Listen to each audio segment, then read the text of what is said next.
अस्सलाम वालेकुम जी, एक बार फिर बहुत ही आसान मज़ेदार और बिल्कुल डिफरेंट सी रेसिपी चना चाट की, चना चाट मायो चना चाट लेके आपके सामने हाजिर हूँ। तो चलिए बिस्मिल्लाह करते हैं। तो सबसे पहले जी हमें चाहिए मायोनीज, इसमें जाएगा थोड़ा सा नमक, थोड़ा सा लहसुन का पाउडर, थोड़ी काली मिर्च, चाट मसाला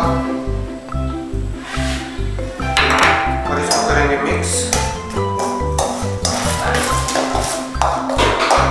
ये मिक्स हो गया जी। अब इसमें जाएगा सुर्ख लोबिया, सफेद चने और लोबिया मैंने उबाल लिए थे पहले, अनियन, बंद गोभी, खीरा, थोड़ी सी हरी मिर्चें और आलू जाएंगे इसमें। आप इसको अच्छे से मिक्स कर लेंगे।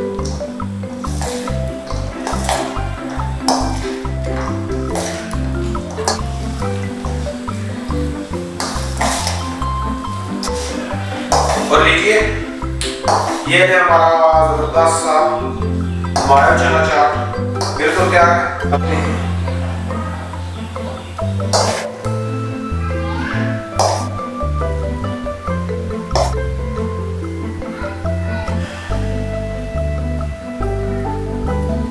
तो लें जी, मायो चना चाट बिल्कुल रेडी है। तो इस रेसिपी को ट्राई कीजिए इफ्तार में जरूर, बहुत ही मजे की। अभी मैं चेक नहीं कर सकता रोजे से हूँ, तो इस रेसिपी को ट्राई कीजिए, लाइक कीजिए, शेयर कीजिए, बेल आइकन का बटन दबाइए और मिलते रहिए। अल्लाह हाफ़िज़।